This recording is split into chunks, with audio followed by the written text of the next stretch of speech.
So you just downloaded a font and you want to use it in Cricut Design Space, but it's not showing up in Cricut Design Space. Let me help you with that. Hi everyone, my name is Amy, also known as amymakesthat. Thank you so much for stopping by to today's video, which is on how to download and import fonts to Cricut Design Space. For those who are new here, lucky for you, I've created quite a few font tutorials, including how to download fonts from dafont.com to your laptop, to your computer, and to your iPad. I covered basically all the tablets that you need. So if you haven't watched those videos, I will put them in the cards right here, so you can pause this video and check those out. But in those videos, I never really showed you how to import them into Cricut Design Space. I know a lot of people have struggled with getting the fonts to download in the first place, so I'm going to briefly go over that, but I will be referring to my other videos because today's video is focusing on Cricut Design Space. So if you're a beginner Cricut crafter, I'm so glad you are here for today's video. If you're interested in seeing more Cricut tip videos and projects and business tips, even if you're looking to start a side hustle or a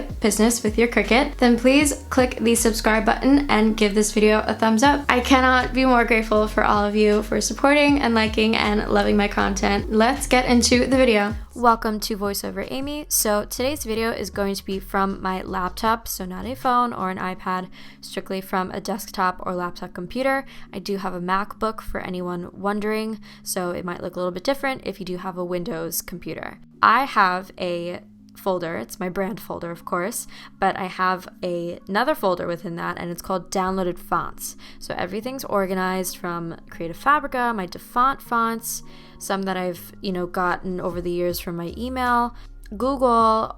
All of those websites will be linked in the video description of course, but I want to show you how I organized all my fonts. And then within those fonts, you'll know that when you do download a font, you will have a zip file that gets imported into your laptop. And then when you double click on that, it will pop up with a folder. So I do go over this process, of course, in literally all of my font videos. So they are linked throughout this video. They are linked in the video description to check out.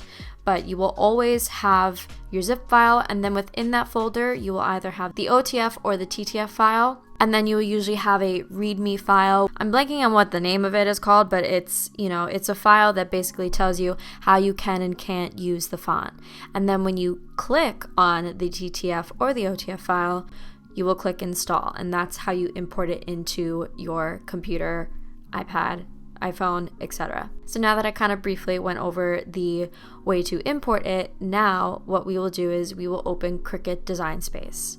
So after you've installed the font, and for MacBook users it is into Font Book, what you will do is if Cricut Design Space is open, you have to quit Cricut Design Space. It cannot be open, because if you try to open a new project and it's already and of course Cricut is updating. I feel like it's always updating for me. But when you just leave Cricut Design Space open and then try to type text and then use the new font you downloaded, it will not show up because Cricut has to technically restart, and then you can open it to make sure that that font is successfully downloaded not only into your laptop, but then also Cricut Design Space. I mentioned in my past videos that I have a downloaded fonts Word file, and I have to quit Word and then reopen it if I want to use it in that software. That's a really big tip to understand. Here are all my projects. I'm going to click New Project, of course, to show you the font.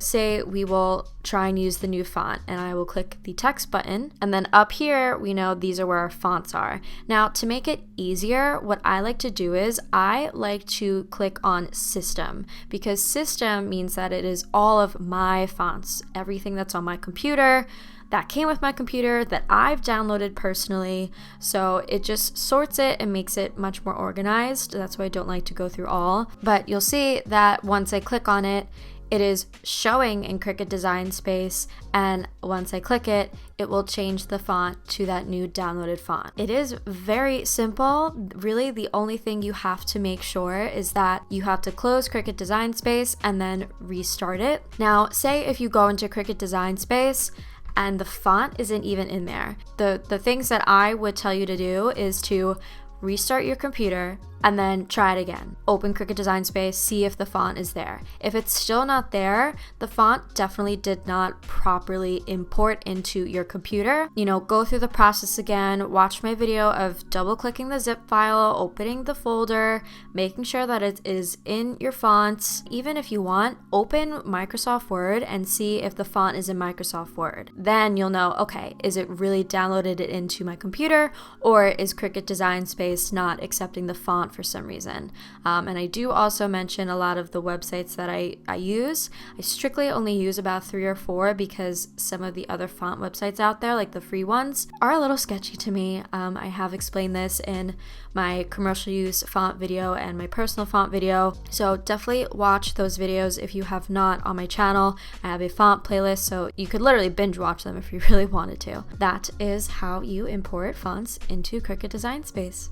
Short and sweet and right to the point. Thank you very much for watching today's video. I hope you all learned how to successfully import your fonts to Cricut Design Space and start using them for all of your projects. I have so many font website recommendations that I will put in the video description. They're always linked in the video description, by the way, so if you're ever looking for a font that I've used or mentioned, it will be in the video description. If you liked today's video, please give it a thumbs up and click my subscribe button to see more videos like this. And if you have any other recommendations for font videos, because I've kind of covered most of them, I think, but if I haven't, please put them in the comment section. I'd love to hear your recommendations on videos. I hope you're all having an amazing day, and I will see everyone in the next video. Bye!